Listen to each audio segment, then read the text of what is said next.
Sean Kinn. I'd like to welcome the three gentlemen from the National Anti-Bullying Coalition. Firstly, I'd like to ask some questions to Mr. Larkin. In relation to the Limerick School, and you brought that up, I think that's a fairly good example. I think what happened there was that the school principal suspended some of the students for their behaviour. I think that is probably seems to me like a common sense way of dealing with a particular case. But you mentioned the question of the need for the DPP to issue guidelines to Garda stations so that somebody who has a complaint to make about cyberbullying can go to them. Has that been done in any other countries? Is there any other models we can copy in that respect? And the other question is to Mr. Dwyer. I mean, okay, you talked about technology solutions to cyberbullying. And we had other hearings here where we asked similar questions to other people. Is it possible for the ordinary citizen to be able to track or trace the source of a tweet which appears to be anonymous and which is either offensive or bullying? And is that technology available to the ordinary citizen? And the last question is you talked about the people who be indulging in this kind of behaviour on the internet as cyber scum, and if maybe you could elaborate on that. Thank you. I'm not aware of any other jurisdictions that where the DPP or equivalent has issued guidelines, but I guess I'm not a lawyer. I'm a technologist. I'm looking at it purely from a very basic infrastructure. What is available? What could be done? And could I take one small part of what Paul is looking at? You mentioned about tracking Twitter messages and stuff like that. Everything is there. Every tweet you put on, the vast majority of people who twit or have a Twitter message, their GPS location is actually physically recorded. There's so much information about the actual device, the serial number of the device, all recorded by the social network. They know everything about it. And that's why I'm suggesting that we should really look at the likes of Social Lawful Intercept or something similar. And as a quick fix, allow access to that information. They have everything stored. And that's a first step in the right direction to allow someone the recourse of the courts to build a case. Sure, I'm happy to add to that.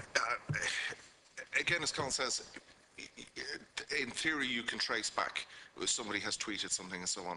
But I think if you look at the legislation that's there at the moment, the non-fatal offences against the person act, that's pretty good legislation in relation to if somebody's cyber stalking me or somebody's hassling me online. I could use that to try and get a prosecution, or the guards could use that to take a case.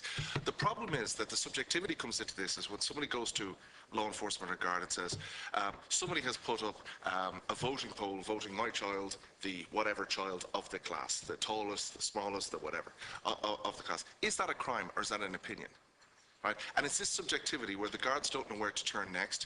Do they make a case? Do they bring it to the DPP and so on? So I think that guidance is definitely, there's a vacuum there. And we need to fill that in relation to giving some sort of guidance to guards and say, well, when is it opinion? Because we have to remember that the law enforcement system goes back to the appealing system of make a complaint is made, then it's investigated, has there been a crime, blah, blah, and it follows through that path. So yes, you can do lawful intercept. The reality is though, that's very expensive for organizations to be able to in a lot of cases, actually turn that material around. In fact, the majority of fraud departments of the telecommunication providers are now working on providing lawful interception requests for the Gardaí, because the Gardaí also don't have the resources. But what crime isn't cyber related these days? What crime doesn't involve a mobile phone or the internet? So every crime has a cyber element. So the guards are completely under-resourced to deal with that issue at the moment. That's a separate, obviously, area to go down. In relation to cyber scum, this is an area that we would refer to cover areas such as cyber stalkers. So we get a lot of issues around, for example, ex-girlfriends or ex-boyfriends who material is being put up online and making people's other adults' lives a misery. We see criminal gangs who are sexually outing other people as part of a way to blackmail them into providing information to help them facilitate a crime. Getting back to children in that relation, we have a huge element of this sort of element that will be bullying, and you'll see cyber predators shoulder to shoulder in the same environment. If you find cyber bullies, you find cyber predators, and by that I mean pedophiles. I mean people exchanging indecent imagery of children within those network groups and so on like that. And they're working on vulnerable kids. They'll find the vulnerable child. They will groom them, which is a seduction technique, in order to say, I see you're being bullied, I'll be your friend online. Before you know it, they're getting images of that child and so on like that. That's the nasty of it. That's how it actually works. So that's the murky, sinister world of what cyberscum is. Can I just follow up one question? You did mention that you've had the Gardaí didn't have the resources to do this kind of work, and that they have to get outside, they have to go to somebody else to do the tracing and the tracking for them. Yeah, what the guards will do, and the guards can obviously speak for themselves, but for what they can do is they have to go to, say, for example, a mobile telephone provider or an internet provider and say, at this time, we believe something happened. Can you give us the records to tell us what has actually happened here and so on like that? So then it's over to a civilian to go, and that's where it gets really murky.